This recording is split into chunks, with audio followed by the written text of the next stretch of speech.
Apaga por un momento el ruido del mundo. Deja de lado las voces de los comentaristas y las alarmas de última hora. Respira. Y hazte esta pregunta. ¿Lo que está ocurriendo entre Irán e Israel es solo política o estamos viendo en tiempo real cómo se cumple una antigua profecía bíblica? No es casualidad que estos dos nombres, Irán e Israel, dominen los titulares una y otra vez. Pero para comprender su choque actual, debemos mirar más allá de los noticieros y volver a las Escrituras. Porque lo que hoy parece un conflicto moderno, comenzó hace miles de años, en un jardín, entre dos linajes enfrentados. Y desde entonces, esta lucha espiritual se ha repetido a lo largo de la historia, en el exilio de Babilonia, en los decretos de Ciro, en la valentía de Esther, y ahora en las tensiones del siglo XXI. Lo que estás a punto de descubrir no es una simple lección de geopolítica, sino un viaje profético desde el Génesis hasta el Apocalipsis. Si alguna vez has sentido que hay más de lo que el mundo nos cuenta, este es el momento de abrir los ojos. Suscríbete y acompáñanos, porque este conflicto no ha terminado y el desenlace podría estar más cerca de lo que imaginas. El espejo de Esther, el odio antiguo. Imaginen por un momento la corte de Susa, la capital del vasto imperio persa en el siglo V a.C. Imaginen el aroma de especias exóticas, el susurro de sedas lujosas, el brillo del oro en cada rincón. No fue simplemente un drama de palacio, no fue la historia de una reina hermosa y un rey caprichoso. Fue algo mucho más oscuro. Se trataba de un plan de exterminio total, un eco antiguo y resonante de un odio que, aún hoy, respira fuego sobre el Medio Oriente. Mucho antes de que los ciclos de noticias de 24 horas mencionaran misiles balísticos, tratados nucleares o arsenales químicos, una guerra silenciosa y desesperada por la supervivencia misma del pueblo judío se libró, no en un campo de batalla, sino detrás de los muros de terciopelo y los secretos del imperio persa. Y todo comenzó con un hombre llamado Amán y un espíritu mucho más antiguo que él. Es posible que conozcas la historia de Esther. La has escuchado en la escuela dominical, la has visto en películas, pero te invito a que la mires de nuevo, no como un cuento infantil, sino como lo que realmente es, un espejo profético. Un espejo que refleja con una claridad aterradora el odio implacable y sobrenatural que el infierno siempre ha albergado contra Israel. Cuando Amán el agageo, descendiente de un antiguo enemigo del pueblo de Dios, ascendió hasta convertirse en el segundo hombre más poderoso del reino bajo el rey Asuero, también conocido como Jerjes, algo antiguo y maligno se agitó en su interior. Su furia no era meramente política, no era un simple disgusto personal, era espiritual, era visceral, era genocida. Cuando Mardoqueo, un judío exiliado que se sentaba a la puerta del rey, se negó a inclinarse y rendirle homenaje, la reacción de Amán fue desproporcionada hasta un grado demencial. No buscó simplemente castigar a Mardoqueo. No, eso era demasiado poco. Su odio exigía más. Quería que todo el pueblo de Mardoqueo, cada hombre, mujer y niño judío en los 127 provincias del imperio, desde la India hasta Etiopía, fuera aniquilado. Un genocidio, una aniquilación total, una solución final a lo que él percibía como el problema judío. El libro de Esther, capítulo 3, versículo 6, lo dice con una franqueza que hiela la sangre, y procuró Amán destruir a todos los judíos que había en el reino de Asuero, al pueblo de Mardoqueo. Detengámonos aquí. ¿Por qué? ¿Por qué un odio tan absoluto y desproporcionado? ¿Por qué la negativa de un hombre a inclinarse debía pagarse con la sangre de millones? La respuesta no se encuentra en la psicología de Amán, sino en la teología del plan de Dios. La supervivencia de Israel siempre ha sido y siempre será una amenaza existencial para el reino de las tinieblas. Dios escogió a este pueblo no por su grandeza, su número o su justicia, sino para ser el vehículo a través del cual Él revelaría su propia gloria, su pacto y finalmente a su Hijo, el Mesías. La furia del enemigo contra ellos, por lo tanto, no es nueva. Comenzó en el Edén, en el momento en que la serpiente escuchó la primera profecía, la promesa de que la simiente de la mujer un día aplastaría su cabeza. Desde ese momento, el plan de Satanás ha sido simple: destruir esa simiente antes de que pueda cumplir su misión. Esa simiente prometida, esa línea de sangre de la redención, pasaría a través de Abraham, luego a través de Isaac, no de Ismael, a través de Jacob, no de Esaú, a través de la tribu de Judá, a través del rey David, a través de una virgen en Nazaret, a través del pueblo de Israel. Destruir a Israel es intentar sabotear la profecía, es intentar romper la promesa de Dios antes de que pueda florecer en su plenitud. Por eso se levantó Amán en Persia. Por eso el faraón ordenó la muerte de los niños hebreos en Egipto. Por eso Herodes masacró a los infantes en Belén. Por eso Hitler encendió los hornos en Europa. Y es por eso que hoy los misiles de Irán apuntan hacia Jerusalén. El espíritu es el mismo, solo han cambiado los nombres y las armas. Y es precisamente por esto que la historia de Esther es tan crucial para nosotros hoy. Ella no ascendió al trono por una simple coincidencia o un golpe de suerte. Fue un acto de la providencia soberana de Dios. En Esther capítulo 4, versículo 14, su tío Mardoqueo le plantea la pregunta que ha resonado a través de la historia: ¿y quién sabe si para una hora como esta has llegado al reino? Esther no era solo una reina, era un recipiente de la gracia de Dios.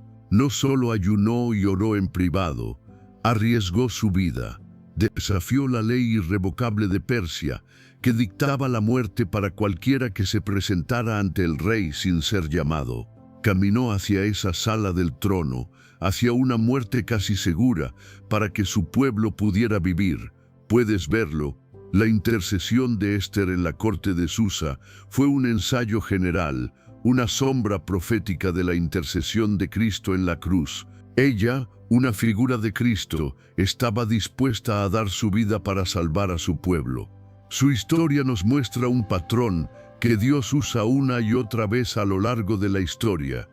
Él levanta a alguien de la oscuridad y la oscuridad, lo coloca en una posición de influencia y luego lo revela en el momento de la crisis para preservar la promesa que hizo mucho antes de que la amenaza siquiera existiera. Y Amán, el que construyó una horca de más de 20 metros de altura para colgar a Mardoqueo, terminó siendo colgado en su propio diseño. Esto también es profundamente profético. El mal, invariablemente, cava su propia tumba. El arma forjada para destruir al pueblo de Dios se convierte en el instrumento de la caída del enemigo. Lo que estaba destinado a ser un escenario de exterminio se transforma en un teatro de liberación divina. Ahora, hagamos un zoom hacia adelante, desde la antigua Susa hasta el Teherán del siglo XXI. La misma región geográfica que una vez, bajo el espíritu de Amán, pidió el exterminio de los judíos, hoy se llama Irán. El mismo espíritu que respiraba en las cortes de Persia, ahora respira a través de los discursos de ciertos líderes que abiertamente y sin vergüenza juran borrar a Israel del mapa. ¿De verdad crees que esto es solo política? No, es profecía en movimiento. Los nombres han cambiado, las banderas son diferentes, la tecnología es más avanzada, pero el odio, esa hostilidad demoníaca y antigua, es exactamente el mismo. El que siseó a Esther y conspiró a través de Amán, todavía susurra en los oídos de los regímenes de hoy. Esta batalla no es, en última instancia, sobre geografía, es sobre la promesa de Dios y el pánico de Satanás. Pero la historia de Esther y la historia de Israel no termina en el miedo. termina en una reversión divina. Dios no solo detuvo el complot del enemigo, lo invirtió por completo. Israel no solo fue salvado, fueron honrados, fueron elevados, se les dio autoridad para defenderse y obtener la victoria en la misma tierra que había planeado su desaparición. La fiesta de Purim, celebrada hasta el día de hoy, es un recordatorio anual de que nuestro Dios es un Dios de reversiones milagrosas. Entonces, ¿qué significa todo esto para nosotros, aquí y ahora? Significa que no debemos sorprendernos por los titulares, debemos ser sobrios y discernidores. Significa que no debemos ver el conflicto de Israel como un problema meramente regional, sino que debemos verlo a través de los ojos de las Escrituras. Significa recordar que el pueblo del pacto de Dios siempre ha estado rodeado y siempre ha sido preservado. La caída de Amán es una profecía de la caída que le espera a cada enemigo del pacto de Dios. Y aquellos que como Esther oran, ayunan y se posicionan valientemente con los propósitos de Dios no serán olvidados. La mano de Ciro, el restaurador inesperado. Mucho antes de que los misiles apuntaran hacia Jerusalén, en un giro de la historia que desafía toda lógica política, hubo un rey persa que no apuntó con armas, sino que apuntó a Israel de vuelta a casa. Su nombre era Ciro el Grande.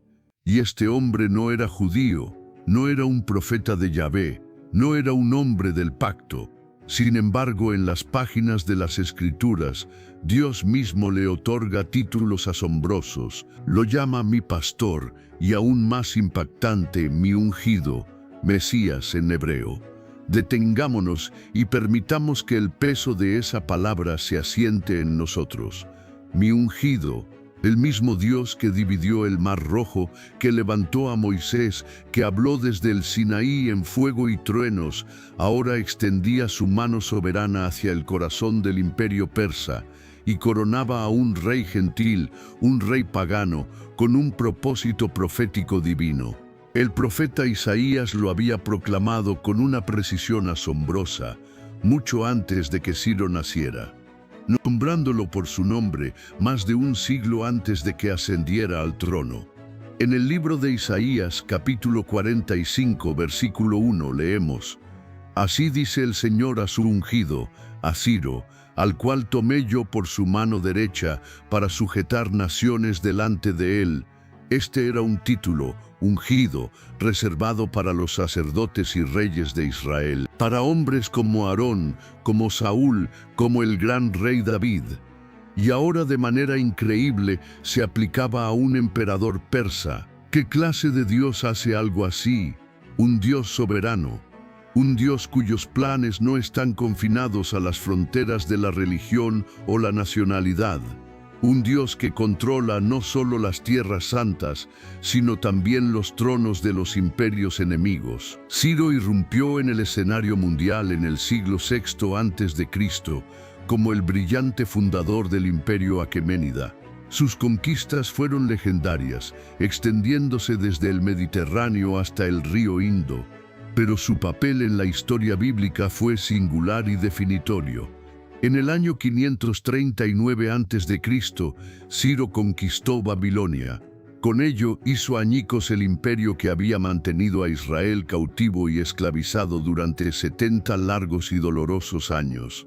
Pero Ciro no se limitó a ganar guerras. Firmó decretos de liberación.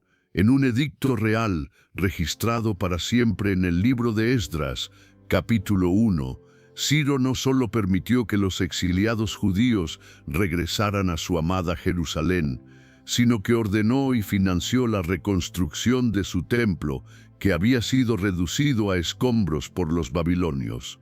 Incluso devolvió los miles de utensilios de oro y plata que Nabucodonosor había saqueado del templo de Salomón. Esto no fue una simple maniobra política para apaciguar a un pueblo conquistado. Esto fue la profecía desarrollándose línea por línea, palabra por palabra. Isaías lo había visto en una visión. Jeremías había profetizado el fin del exilio de 70 años. y Dios lo había ordenado en los cielos. Y Persia, el mismo nombre que hoy es sinónimo de oposición a Israel, fue en ese entonces el instrumento elegido por Dios para la restauración de Israel. Piénsalo detenidamente. En los titulares de hoy, Irán, el sucesor moderno del imperio persa, es considerado la mayor amenaza existencial para el Estado judío. Pero en aquel entonces fue una mano persa la que abrió los cerrojos de las prisiones de Babilonia y liberó al pueblo de Dios. ¿Qué cambió? ¿Qué transformó a un libertador en un antagonista? No fue el trono, sino el espíritu que se sentaba detrás del trono. Ciro actuó bajo la influencia y la compulsión de un Dios al que no conocía plenamente. Como dice el Señor en Isaías, capítulo 45, versículo 4, «Por amor de mi siervo Jacob y de Israel mi escogido, te llamé por tu nombre, te puse sobrenombre, aunque no me has conocido». Este versículo es a la vez inquietante y humillante. Nos enseña que Dios no está limitado por la fe o la falta de fe de los líderes mundiales. Él puede mover los corazones de reyes que no se inclinan ante Él. Puede usar al pagano para proteger al elegido. Puede infundir su propósito en el corazón de un imperio que no lleva su nombre. La historia de Ciro es un poderoso recordatorio de que Persia no siempre fue enemiga de Israel. Hubo un tiempo en que la gloria y el favor de Dios fluyeron a través de los corredores persas. Un tiempo en que un rey persa fue el puente entre el exilio y el regreso, entre los escombros y la reconstrucción. Pero trágicamente, ese espíritu de cooperación divina no duró. Con el paso del tiempo, el corazón de Persia se endureció. Lo que comenzó como obediencia a un impulso divino dio paso a la resistencia, la sospecha y finalmente la hostilidad, como vimos en la historia de Esther. Y siglos más tarde, la tierra que una vez fue usada para restaurar a Sión, ahora conspira para borrarla. Ciro se ha ido. El imperio que fundó se desvaneció en las arenas del tiempo. El templo que ayudó a financiar fue destruido de nuevo. Pero el Dios que movió imperios enteros por amor a su pueblo, Él permanece. Él es el mismo ayer, hoy y por los siglos, y quizás ese es el mensaje central para nosotros hoy. Cuando miras al Irán moderno con sus misiles, sus amenazas y su teología empapada en odio, necesitas recordar el capítulo completo. Necesitas recordar a Ciro. Dios se movió una vez a través de Persia de una manera poderosa. Y si Él lo hizo una vez, Él puede hacerlo de nuevo. O, si es necesario, Él puede quebrantarla de nuevo. La cuestión nunca es cuán grande o poderosa es la oposición. La cuestión es si esa oposición todavía tiembla ante el Dios que nombra a los reyes por su nombre, 100 años antes de que nazcan. Si alguna vez has dudado de que la profecía y la política se entrelazan, te invito a leer el libro de Esdras, capítulo 1, junto con el libro de Isaías, capítulo 45. No es solo historia antigua, es un mapa del modus operandi de Dios.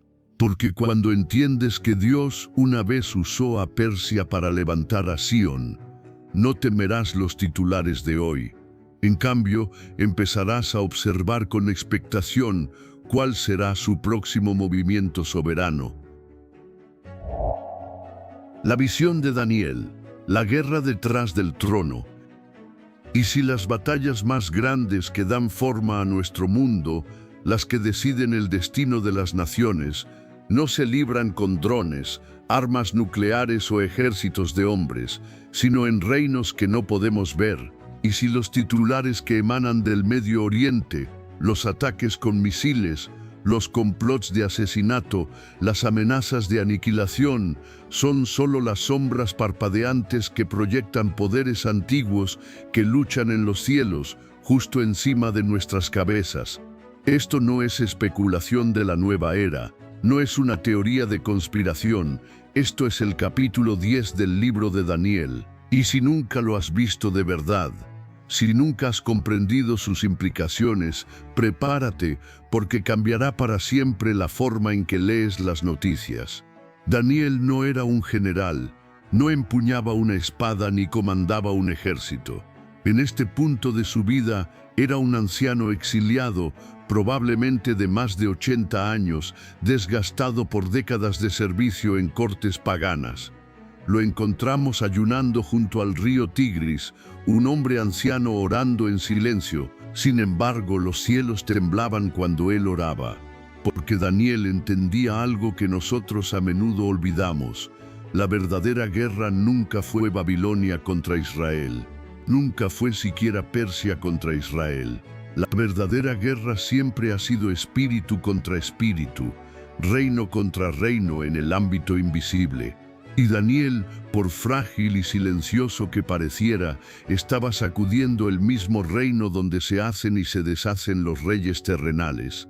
La escena es poderosa. Daniel había estado de luto y ayuno durante 3 semanas completas, 21 días, sin comida delicada, sin carne ni vino, sin siquiera ungirse con aceite.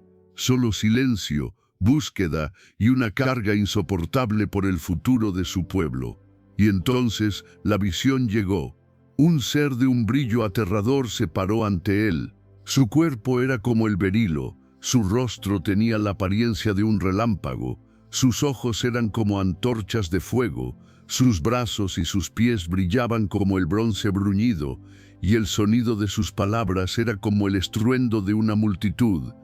Este mensajero divino, este ángel glorioso, trajo un mensaje que rasgó el velo entre nuestro mundo y el siguiente, revelando una realidad que normalmente nos está oculta.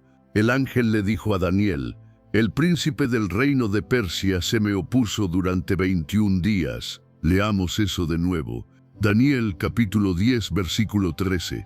Mas el príncipe del reino de Persia se me opuso durante 21 días.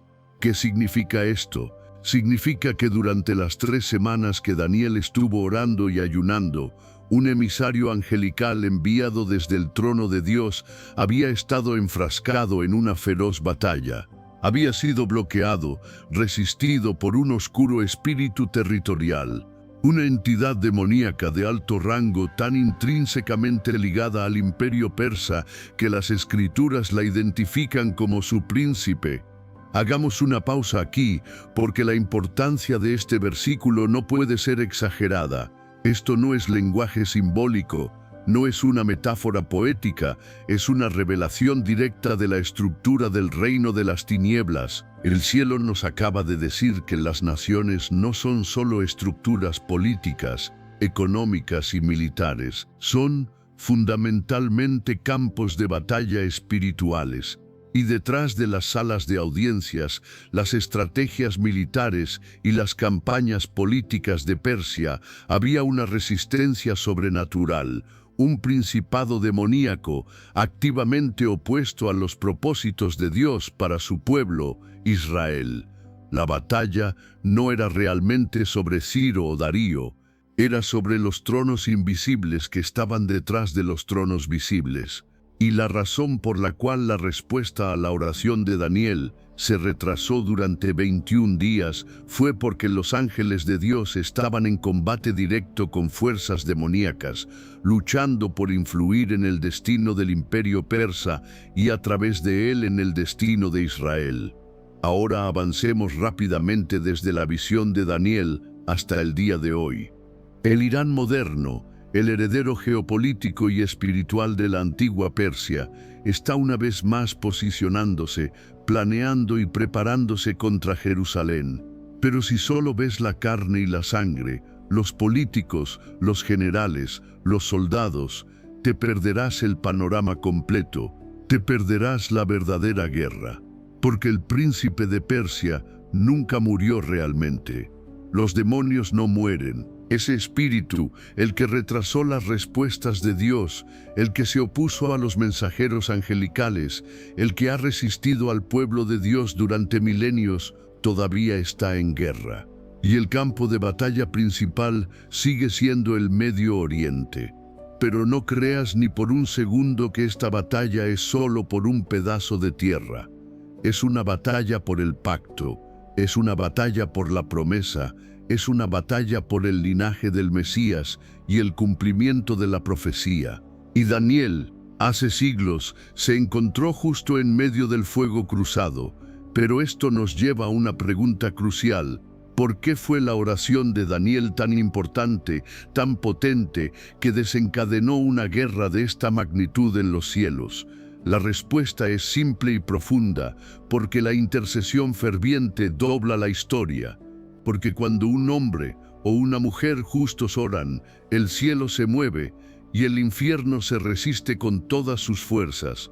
Puede que sientas que tus oraciones por Israel, por la paz, por tu nación, son débiles como un susurro en un huracán, pero no lo son. Cada vez que ayunas, cada vez que te pones de rodillas y clamas por claridad en medio del caos, entras en la misma guerra en la que Daniel luchó. Tomas tu lugar en una batalla que es más antigua que Persia, más profunda que la política y mucho más decisiva que cualquier negociación nuclear. Y no nos equivoquemos, esta guerra nunca ha sido sobre geografía, siempre ha sido sobre dominio. Satanás sabe lo que representa Jerusalén, sabe que es la ciudad del gran rey, y sabe que si Israel florece, la profecía progresa hacia su inevitable conclusión, el regreso de Cristo. Así que trabaja a través de naciones, ideologías y regímenes, y sobre Irán, sobre Rusia, sobre cada imperio que levanta su puño contra Sión, hay príncipes que no nacieron de carne y hueso, sino que fueron forjados en la rebelión del infierno. Pero tú, hijo de Dios, no eres impotente. No estás destinado a ser un mero espectador. Estás destinado a ver, a discernir. Daniel no fue un gran profeta solo porque hablaba bien. Fue un gran profeta porque veía claramente.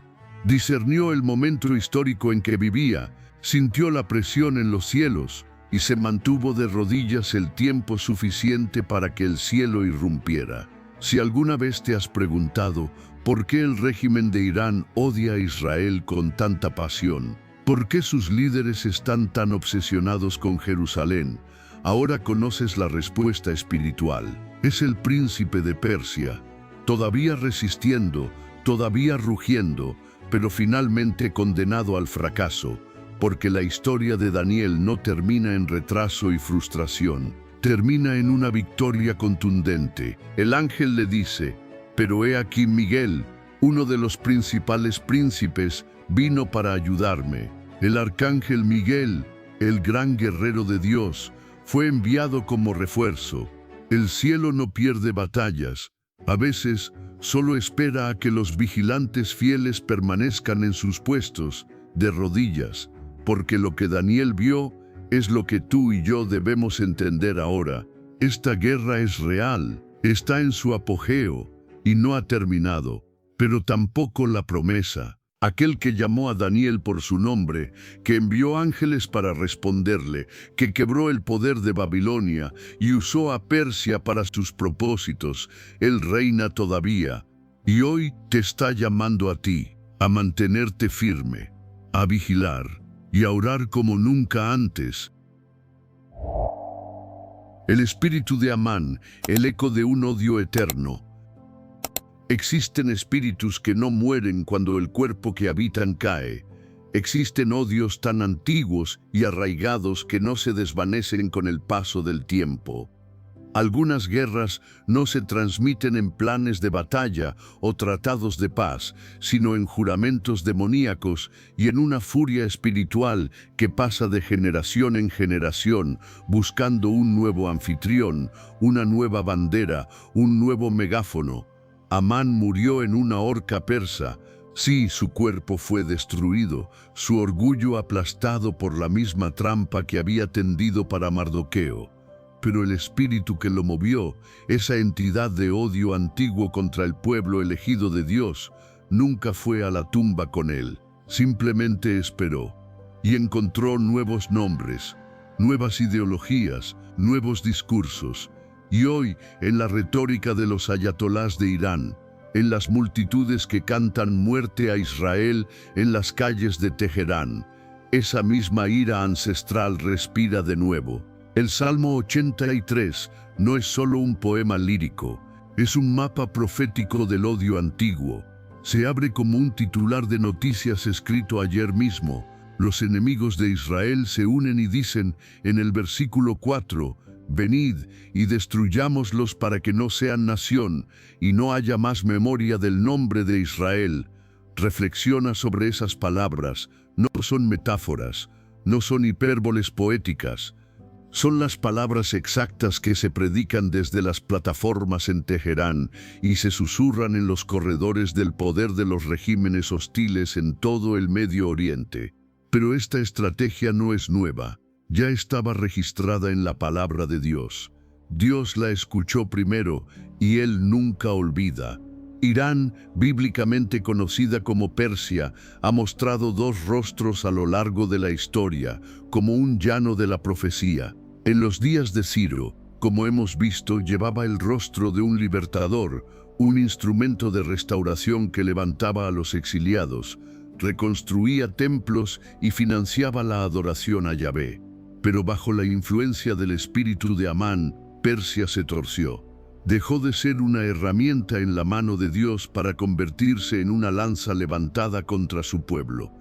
Y al igual que Amán, los líderes actuales de Irán no están simplemente enojados por disputas políticas o fronterizas. Su furia es más profunda. Se enfurecen contra un pacto divino.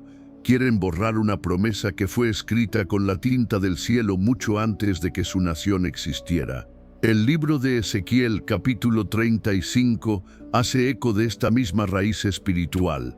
Hablando a Edom, otro enemigo ancestral de Israel, Dios dice, «Por cuanto tuviste enemistad perpetua y entregaste a los hijos de Israel al poder de la espada en el tiempo de su aflicción, por tanto vivo yo, dice Jehová el Señor, que a sangre te dispondré y sangre te perseguirá». Esto no se trata solo del antiguo Edom.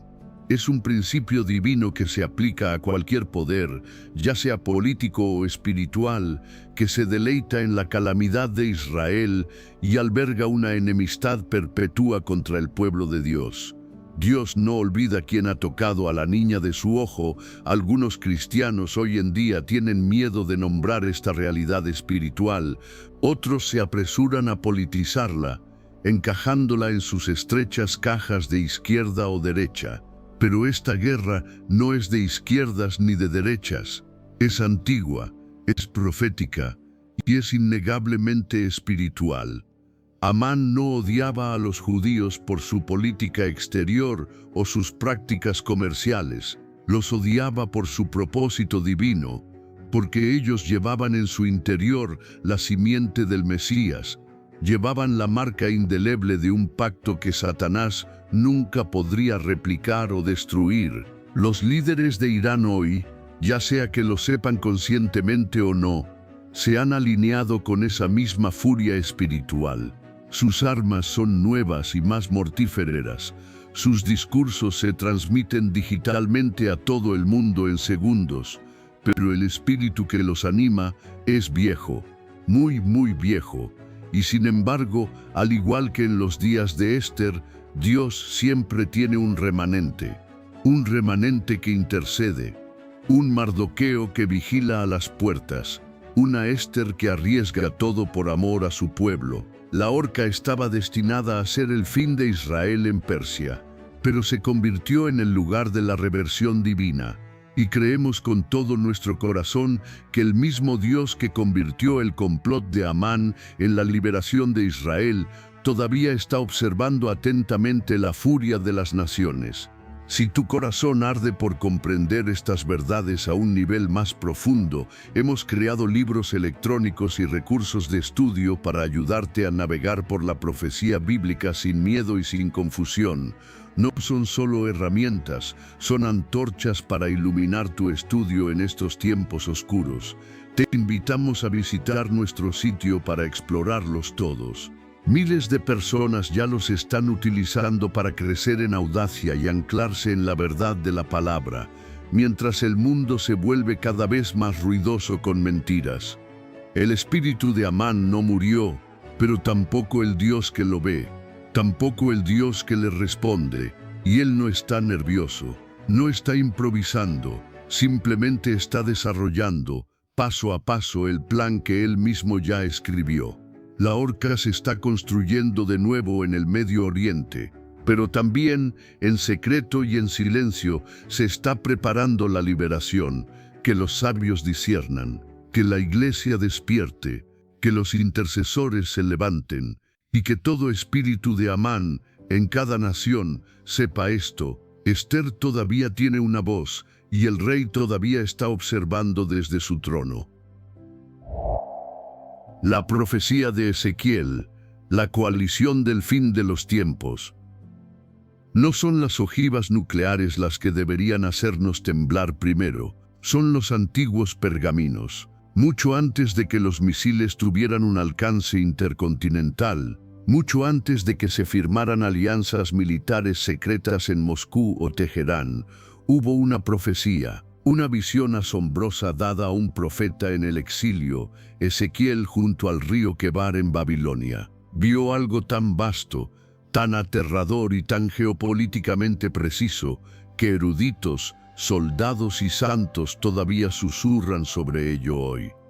La visión de Gog, de la tierra de Magog, una vasta coalición de naciones, como una nube de tormenta oscura, reuniéndose en el norte para descender sobre las montañas de Israel, y detrás de todo, moviendo las piezas en este tablero de ajedrez cósmico, hay un Dios que no está, en lo más mínimo, sorprendido. Abre tu Biblia en el libro de Ezequiel, capítulo 38.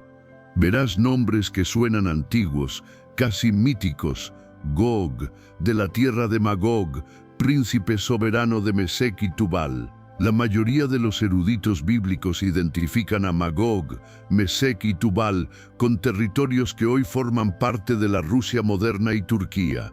Pero justo en el corazón de esta coalición profética, en el versículo 5, encontramos un nombre que arde en los titulares de hoy con una relevancia inconfundible: Persia. Eso no es solo historia, es el Irán de hoy en día, el mismo Irán que canta muerte a Israel en su parlamento, el mismo Irán que arma a Hezbollah en el Líbano, que financia a las milicias proxy en Siria y Yemen, y que corre desesperadamente hacia la capacidad nuclear mientras niega que el holocausto haya ocurrido. El mismo Irán que, según esta antigua profecía, un día marchará como parte de una gran alianza militar contra la tierra del pueblo de Dios. Esto no es sensacionalismo, no es una interpretación forzada, es la Escritura. Ezequiel, capítulo 38, versículo 5, lista explícitamente a Persia como parte integral de este frente de guerra que convergerá sobre los montes de Israel. Persia no es una nota al pie de página en la profecía, es un jugador principal. Junto a ella se mencionan a Cus, probablemente la región de Sudán, Etiopía, y Fut, Libia y partes del norte de África, junto con Gomer y la casa de Togarma, de los confines del norte, identificados con regiones de la actual Turquía y Asia Menor. La alineación que Ezequiel describe refleja con una precisión escalofriante la creciente cercanía geopolítica de naciones que, en el papel, tienen pocas razones para unificarse, a menos que sea contra un enemigo común: Israel. Estamos viendo los primeros pasos de esta alineación formarse en tiempo real. La alianza entre Rusia e Irán se profundiza cada día. Turquía, una vez un aliado secular de Occidente, ha cambiado dramáticamente de tono. Las influencias occidentales están siendo lentamente expulsadas de regiones estratégicas. Los acuerdos de Abraham, que trajeron la paz entre Israel y algunas naciones árabes, han avivado el odio y la urgencia en otros rincones. Y la prosperidad de Israel, su auge tecnológico y su dominio militar, la han convertido en un objetivo y un premio codiciado. Tal como dijo Ezequiel, Vendrán para arrebatar despojos y para tomar botín, para atacar a una tierra de aldeas sin muros, a un pueblo que vive confiado. Pero esto es mucho más que un mapa geopolítico, no es solo política de tablero de ajedrez.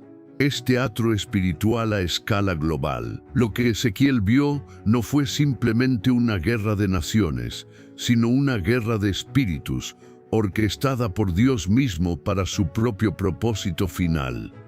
Dios le dice a Gog en Ezequiel, capítulo 38, versículo 4, «Y te quebrantaré, y pondré garfios en tus quijadas, y te sacaré a ti y a todo tu ejército».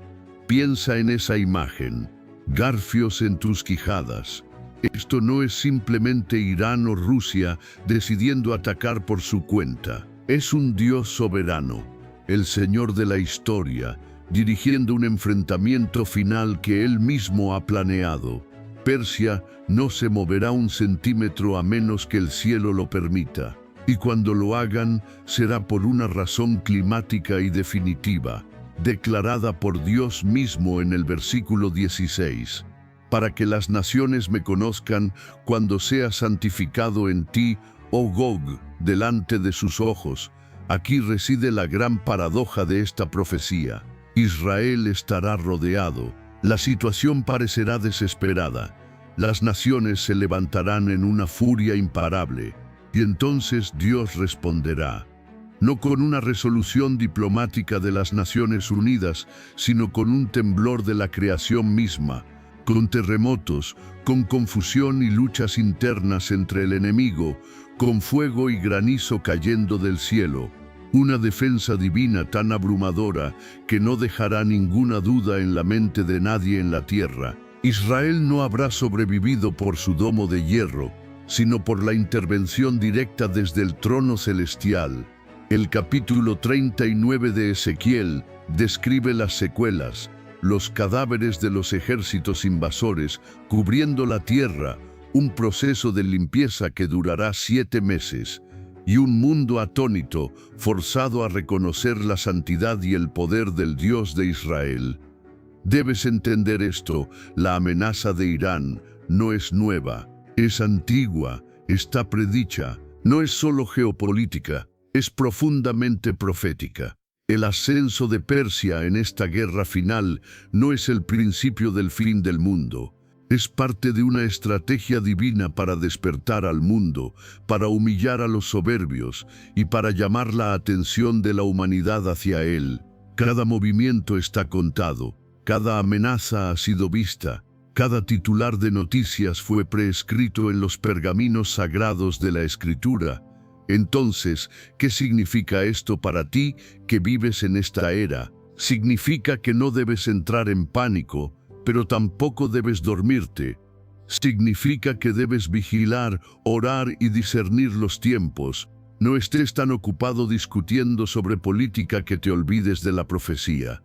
No te vuelvas tan insensible al ciclo de noticias que ignores las advertencias antiguas. Irán se levantará, Persia marchará, pero Dios ganará. Mientras las naciones se preparan para la guerra, nosotros debemos preparar nuestros corazones. Y recuerda, la profecía no está destinada a aterrorizarnos, está destinada a entrenarnos.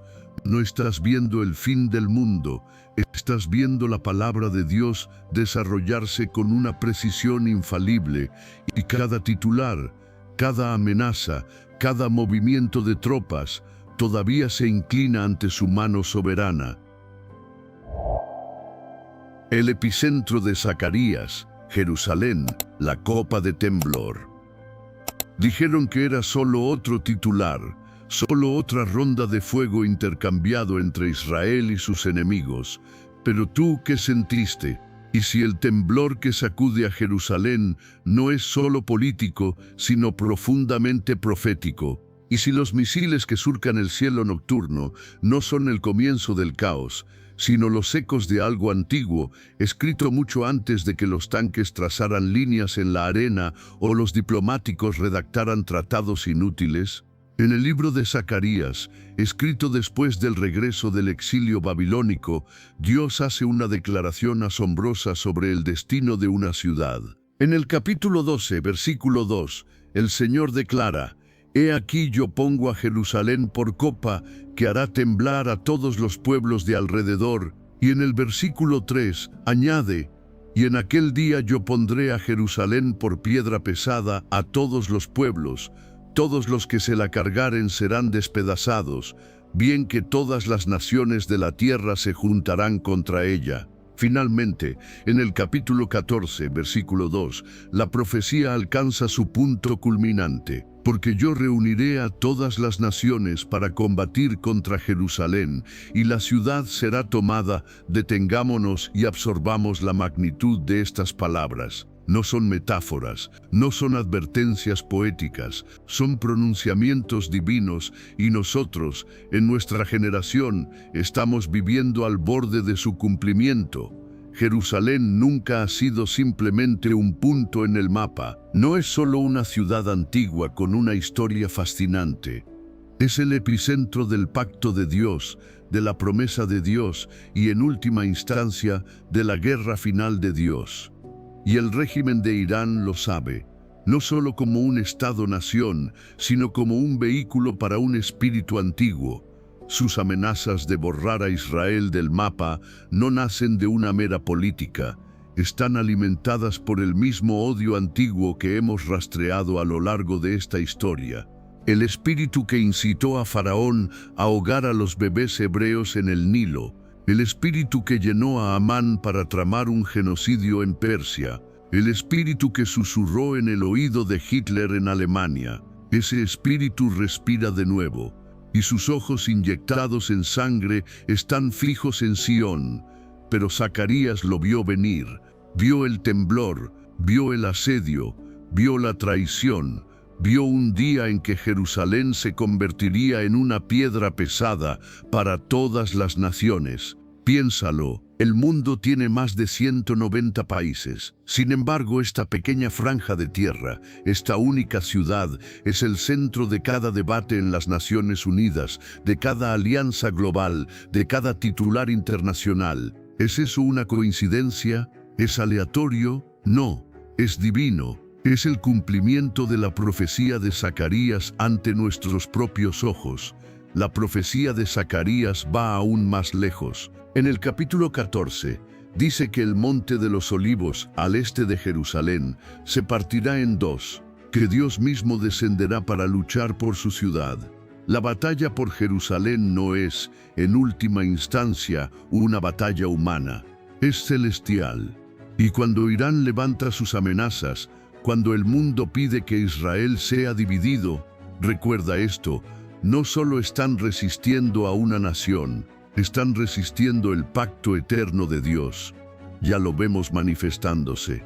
Drones y misiles en el cielo, interceptados por milagros tecnológicos y divinos, guerra cibernética, presión política, campañas de desinformación. Jerusalén no tiembla porque es débil, tiembla porque la profecía, dormida durante siglos, está despertando de su letargo. Si has estado observando los titulares con un nudo de miedo en el estómago, haz una pausa. Zacarías no escribió estos versículos para provocar ansiedad, los escribió para provocar alerta, para despertar a los vigilantes. Velad y orad, dijo Jesús en Mateo, capítulo 24. Porque cuando el mundo entero enfoca su atención, su ira y sus ejércitos en Jerusalén, no es el fin del mundo, pero es una señal inequívoca. Una señal de que el Rey está cerca. Una señal de que el reloj de la redención está avanzando inexorablemente hacia su hora final. Y aquí reside el gran misterio y la gran esperanza. Aunque las naciones se enfurezcan, Dios protege. Aunque las alianzas se formen en las sombras, Dios gobierna desde la luz. Aunque las amenazas se multipliquen, el cielo se ríe. El Salmo 2 lo expresa perfectamente. ¿Por qué se amotinan las gentes y los pueblos piensan cosas vanas? El que mora en los cielos se reirá, el Señor se burlará de ellos. Esa no es una risa de burla cruel, es la risa tranquila y segura de la soberanía absoluta. Y así levantamos nuestros ojos, no con pánico, sino con perspectiva profética. Zacarías vio el temblor, pero también vio el triunfo final. Después saldrá el Señor y peleará con aquellas naciones, como peleó en el día de la batalla, y se afirmarán sus pies en aquel día sobre el monte de los olivos, y el Señor mi Dios vendrá, y con él todos los santos, y el Señor será rey sobre toda la tierra. Así que no te limites a mirar las noticias, léelas a través de la lente de la palabra. No veas solo cohetes en el cielo, ve la revelación cumpliéndose. No escuches solo las amenazas de los hombres, escucha el sonido distante de la trompeta de Dios, porque el temblor en el Medio Oriente no es caos, es alineación, es la puesta en escena de reyes y reinos para el regreso inminente del verdadero rey. La promesa a Elam, juicio y avivamiento inesperado. Puede que los misiles más devastadores aún no hayan aterrizado. Puede que las amenazas nucleares todavía estén suspendidas en un delicado ballet de negociaciones y sanciones. Pero hay una guerra ya escrita en los antiguos pergaminos que muy pocos conocen, una profecía tan a menudo pasada por alto que la mayoría de las iglesias nunca la han predicado, ni una sola vez. Y sin embargo, es la que habla directamente al corazón del Irán moderno, no metafóricamente, no simbólicamente, por su antiguo nombre, Elam. Antes de que se llamara Irán, mucho antes de que se llamara Persia, una de sus regiones más importantes y antiguas se llamaba Elam, ocupando el suroeste del Irán actual. Y en el libro de Jeremías, capítulo 49, versículos 34 al 39, Dios no susurró, tronó. Declaró un juicio específico contra Elam, nombró la espada que vendría sobre ellos, predijo un desastre tan completo que dispersaría al pueblo elamita a los cuatro vientos. Un golpe divino contra una nación que, en el pasado, había conocido los propósitos de Dios, pero que le había dado la espalda. Elam, dijo el Señor, enfrentaría su fiera ira y sería destrozado ante sus enemigos.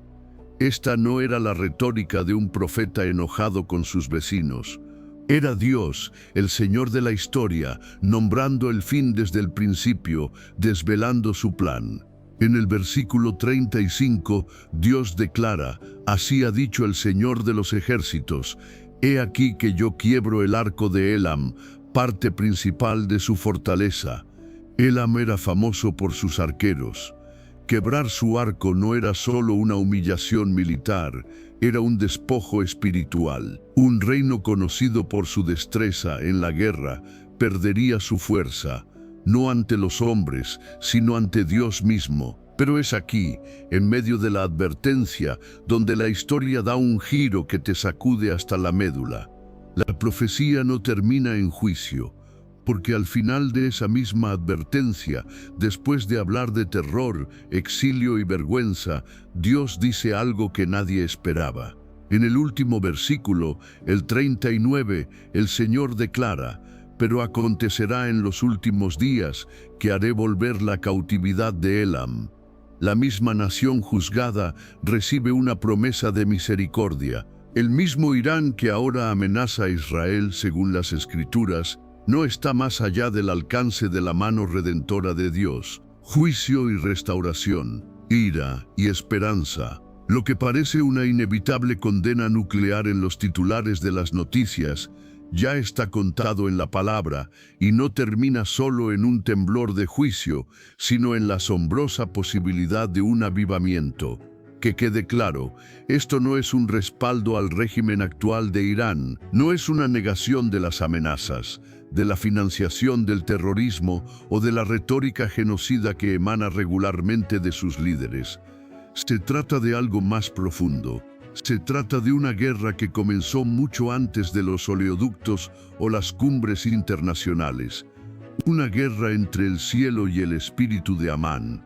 Una guerra en la que Dios, en su soberanía, tanto quebrantará como restaurará, tanto aplastará como llamará a casa. ¿Podría un avivamiento masivo estallar en Irán antes de que suene la trompeta final?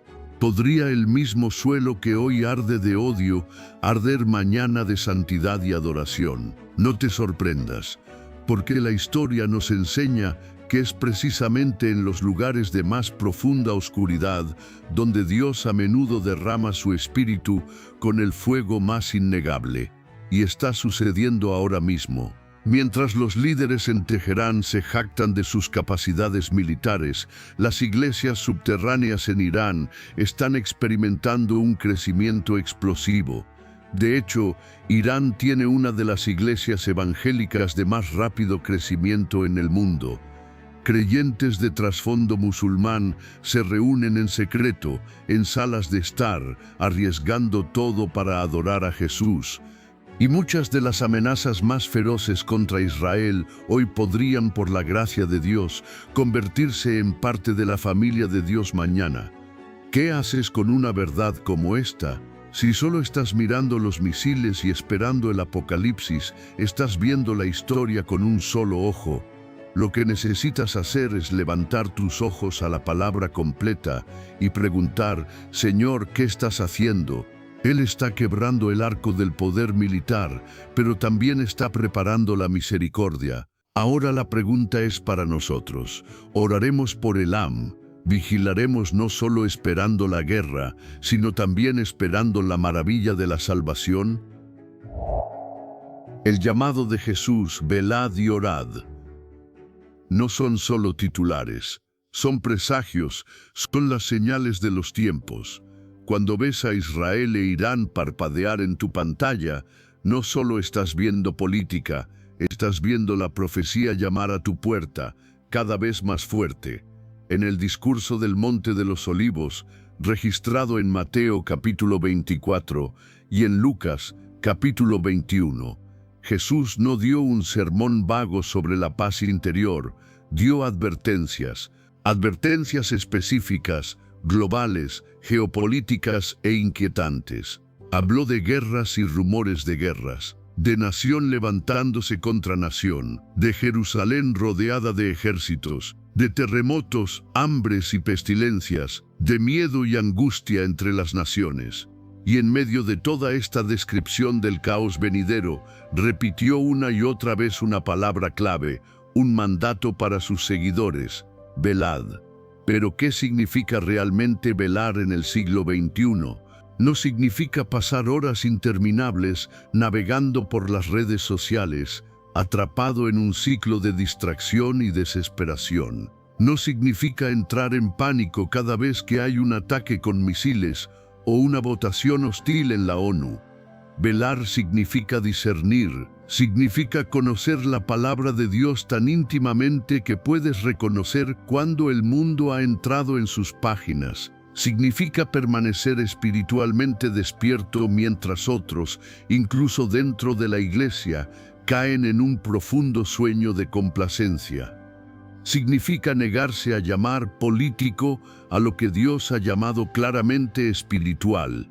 Velar significa que no te sorprendes, porque Jesús ya te dijo que estas cosas sucederían. Jesús nos advirtió de la persecución, de los falsos profetas, del aumento de la maldad y del enfriamiento del amor de muchos. Advirtió que Jerusalén sería pisoteada por los gentiles hasta que los tiempos de los gentiles se cumplan.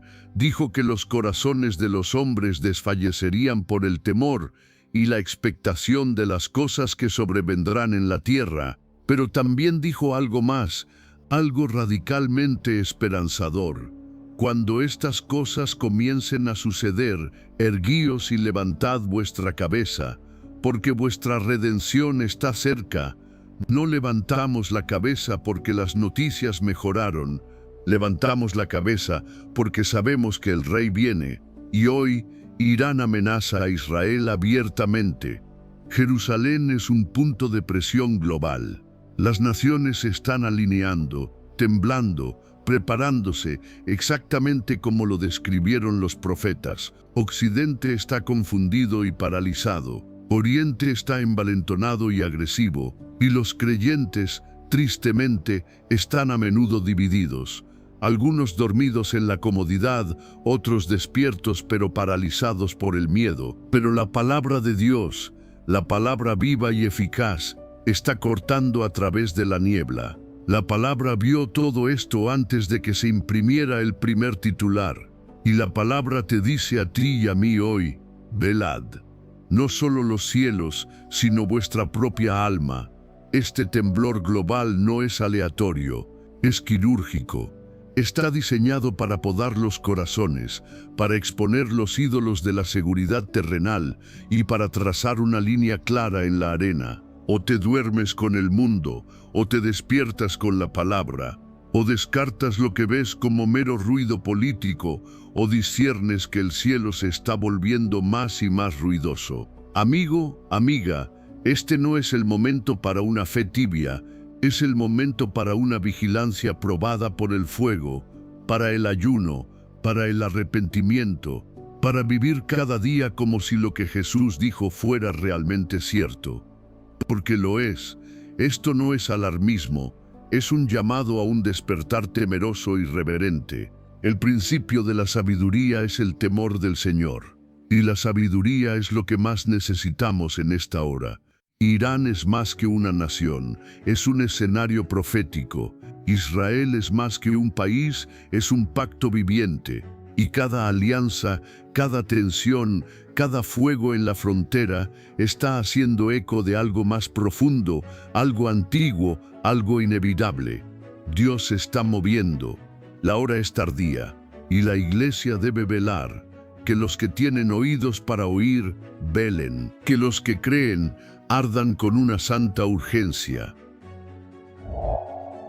La cosecha olvidada, el Evangelio en Persia. Cuando la gente piensa en Irán, piensa en misiles, en tiranía, en banderas negras y amenazas nucleares. Pero el cielo una vez miró esta misma tierra y susurró una palabra diferente, cosecha. Antes de que Persia fuera una amenaza en las noticias, era un campo fértil a los ojos de Dios. Necesitas saber algo que gran parte de la Iglesia occidental ha olvidado. Una historia enterrada bajo siglos de conflicto y prejuicio. El apóstol Pablo, el apóstol de fuego y cadenas, una vez anheló llevar el Evangelio a los confines orientales del mundo conocido, a tierras que hoy llamamos Irak, Irán y Siria. De hecho, la iglesia primitiva no solo sobrevivió en esos lugares, explotó en crecimiento y vitalidad.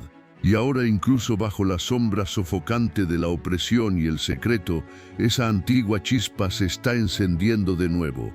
Te sorprendería saber que el Evangelio llegó a suelo persa muy temprano.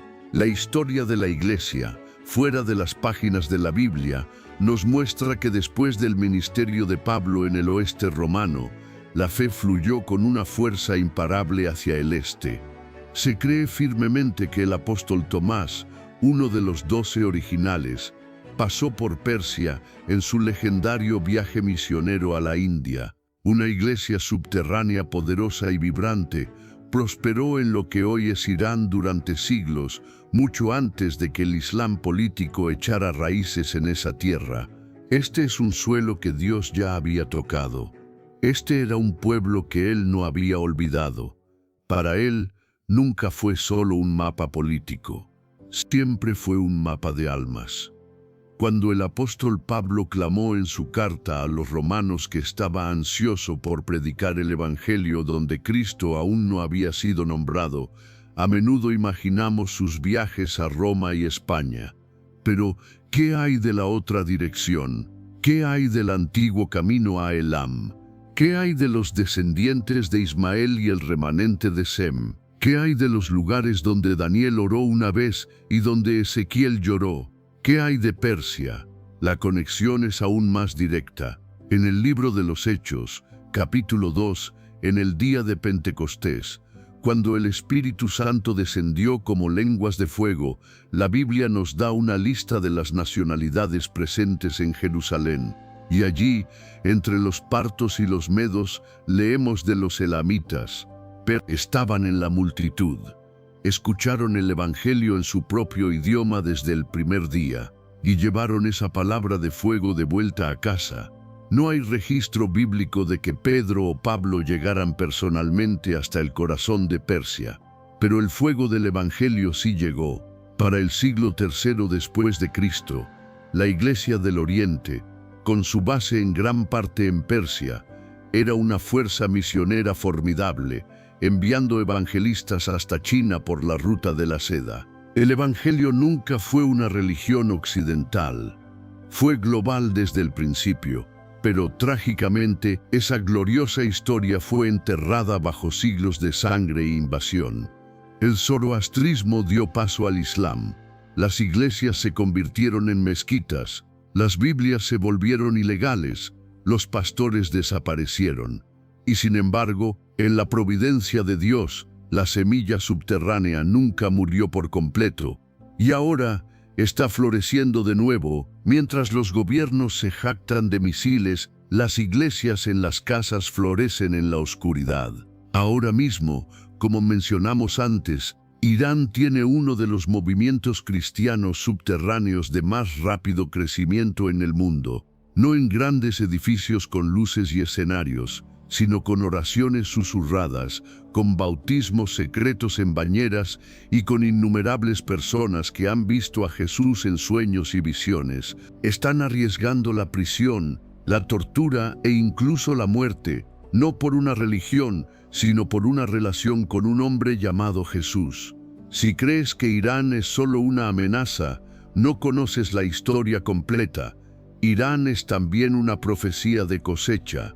Pablo dijo, porque no me avergüenzo del Evangelio, porque es poder de Dios para salvación a todo aquel que cree, al judío primeramente y también al gentil. ¿Lo ves ahora? Irán no es solo el villano en algún teatro apocalíptico, es parte de la herencia de las naciones que fue prometida al Hijo. Satanás odia a esa nación con una furia especial, no solo por su amenaza a Israel, sino porque recuerda la gloria que una vez fluyó a través de su suelo, y teme la gloria que está por venir de nuevo. Esto debe cambiar la forma en que oramos. No solo debemos orar por protección de Irán, sino por un avivamiento en Irán, no solo para que los misiles se detengan, sino para que los corazones se quebranten y se inclinen ante el Rey de Reyes. Algunos de los predicadores más feroces del Evangelio de mañana pueden estar hoy sosteniendo rifles en las manos. Algunas de las madres de los próximos grandes evangelistas pueden estar todavía veladas en silencio, susurrando sus primeras oraciones detrás de puertas cerradas. Pero Dios ve, Dios sabe, y el Evangelio nunca retrocede. A veces, solo espera el momento perfecto. Así que ora por los creyentes en Irán. Ora por los que están escondidos, por los que están despertando, por los que acaban de escuchar su nombre por primera vez. Y nunca olvides esto. Cuando el Señor dijo que derramaría su espíritu sobre toda carne, se refería también a la carne persa. Se refería a ellos entonces y se refiere a ellos ahora. La iglesia adormecida, el reloj profético de Israel.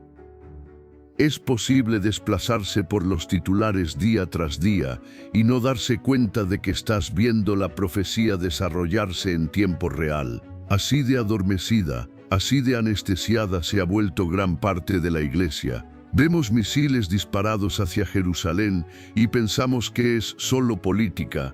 Oímos amenazas de Irán y lo atribuimos a viejas rivalidades. Pero el cielo ve un reloj que hace tic-tac, no hacia un caos sin sentido, sino hacia una culminación divinamente orquestada. Porque Israel no es solo un país, es la cuenta regresiva de Dios, es el reloj profético del mundo. Y la iglesia nunca debió dormirse en esta hora, La carta a los Romanos capítulo 11 grita una advertencia envuelta en una revelación gloriosa.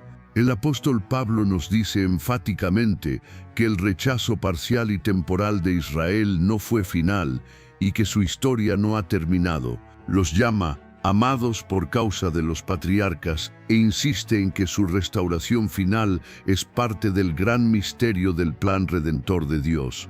Sin embargo, nosotros, la Iglesia gentil, que hemos sido injertados en el olivo de Israel, a menudo actuamos con arrogancia, como si hubiéramos reemplazado a las ramas originales en lugar de haber sido añadidos a ellas. Hemos dejado de vigilar, hemos dejado de esperar, y debido a eso estamos peligrosamente desprevenidos para lo que está por venir. Y algo está por venir.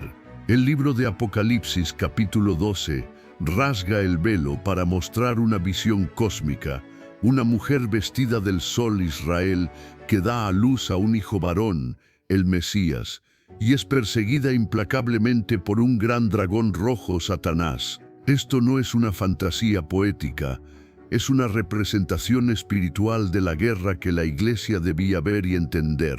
La furia del dragón no es aleatoria, es profética, es estratégica, y se está intensificando ante nuestros ojos. Lo que comenzó con los edictos de Faraón contra los bebés hebreos, continuó en los complots de Amán en Persia, en los hornos de Hitler en Europa, y ahora en los votos de Irán de borrar a Israel del mapa. El actor es el mismo, solo cambia el disfraz.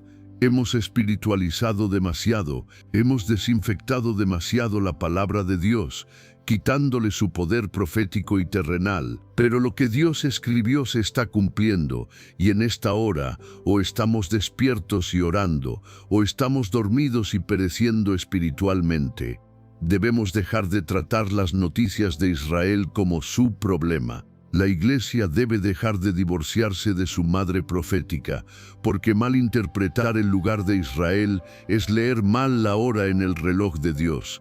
Ignorar la batalla de Israel es malinterpretar nuestra propia misión como intercesores y vigilantes. Israel no es perfecto, ninguna nación lo es, pero es el pueblo elegido del pacto. Y su supervivencia milagrosa a lo largo de los siglos no es una coincidencia, es un testimonio del poder del pacto de Dios. Así que, la próxima vez que escuches sirenas en Tel Aviv, la próxima vez que veas salas de guerra en Jerusalén iluminadas por las amenazas de Persia, no te limites a tuitear o a cambiar de canal. Tiembla con un temor reverente y luego, arrodíllate. Ora como alguien que sabe qué hora es. Clama como alguien que sabe que no solo nos dirigimos hacia un clímax, estamos viviendo dentro de uno. Cuando Ezequiel dijo que los huesos secos vivirían de nuevo, cuando Zacarías dijo que las naciones se reunirían contra Jerusalén, cuando Jesús dijo, de la higuera aprended la parábola, esto es exactamente a lo que se referían. Y a la Iglesia que está cansada, distraída o demasiado entretenida con las cosas de este mundo, el Espíritu Santo clama, despierta.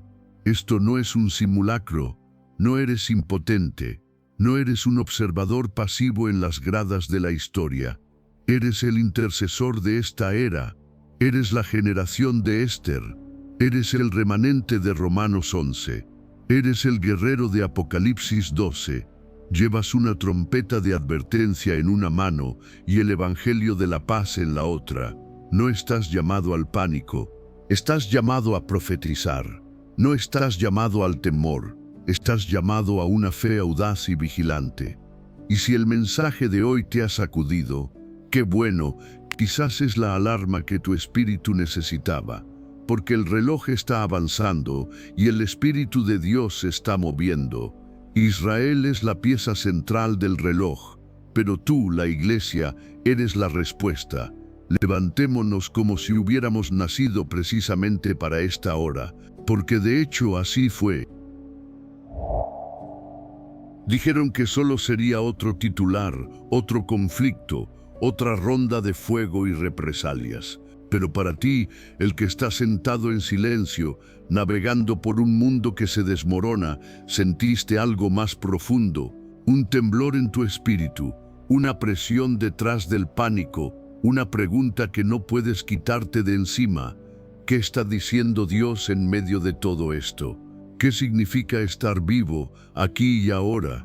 La respuesta es: no eres solo un espectador, eres un vigilante. Has visto los temblores en la tierra, pero también has comenzado a sentir las vibraciones de la eternidad. Mientras otros maldicen el caos o se aferran a frágiles conspiraciones, algo dentro de ti te está llamando a un lugar más alto. No estás aquí para entrar en pánico, estás aquí para percibir. Las noticias no te dirán esto, los titulares no lo nombrarán, pero el cielo está hablando, y tú, sí, tú, has recibido oídos para oír. Esta es tu hora de levantarte, no con miedo, sino con una fe robusta, no para gritar más fuerte que los demás, sino para orar más profundo, no para elegir un bando en el mapa político, sino para acercarte al corazón de Dios. Porque este temblor no es el fin, es la señal, es el toque de la trompeta antes del amanecer. Es el clamor de medianoche que resuena a través de las lámparas de aceite tenues de una iglesia adormecida. Y a ti, querido vigilante, se te ha dado la gracia de permanecer despierto. Así que ahora, permíteme orar por ti. Padre Celestial, te pido ahora por la persona que está escuchando, por aquel cuya alma está pesada de tanto observar un mundo en crisis. Despierta su espíritu, Señor. No permitas que se duerma como los discípulos en Getsemaní, mientras la batalla se pone en posición. Dales ojos claros, ojos que no estén embotados por las distracciones del mundo o atenuados por la desesperación. Permíteles ver a través de la densa niebla de la geopolítica y el ruido ensordecedor de los medios para que puedan discernir la antigua batalla que se desarrolla ante ellos. Dales valor, Señor. No el valor para discutir, sino el valor para interceder. No para acaparar suministros por miedo, sino para almacenar el aceite de la intimidad contigo en oración. Hazlos como los hijos de Isaacar, que entendían los tiempos y sabían lo que Israel debía hacer. No permitas que se congelen de terror o se quemen en un frenesí de activismo sin fruto. Ánclalos en la roca inamovible de tu palabra, afírmalos con tus promesas eternas y úngelos con una audacia que solo puede venir de lo alto. Permíteles recordar siempre que tú no estás nervioso, tú no estás adivinando, no te han tomado por sorpresa los misiles o el giro de los medios. Tú te sientas entronizado sobre el círculo de la tierra y las naciones son como una gota en un cubo, como polvo fino en la balanza. Irán no escribe la historia, Israel no controla la profecía, solo tú lo haces y nos has llamado a nosotros, a tu iglesia, a estar de pie, no en confusión, sino en comisión. Que esta persona, Señor, sea una luz, una lámpara ardiente en la noche, una voz de paz en medio del alboroto, un alma que conoce el susurro de su pastor por encima del chillido de la guerra. Y cuando el temblor se acerque más, y lo hará, que estén arraigados, listos y radiantes, no porque tuvieran todas las respuestas, sino porque te conocían a ti, el que es la respuesta. Y ahora te invitamos a ir más profundo. Si el mensaje de hoy te ha dado claridad, imagina cuánto más te espera. Hemos creado poderosos libros electrónicos y una biblioteca de videos sin anuncios que se sumerge en la profecía, en el Medio Oriente y en cómo vivir fielmente en estos últimos días. Son recursos diseñados para equiparte y anclarte. Encontrarás todo enlazado en la descripción a continuación. Y si crees en la misión de Historias Bíblicas Profundas, de seguir proclamando la verdad sin concesiones mientras el mundo se vuelve más ruidoso, te agradeceríamos tu apoyo para que podamos continuar. Amén. Mantente bendecido y mantente vigilante.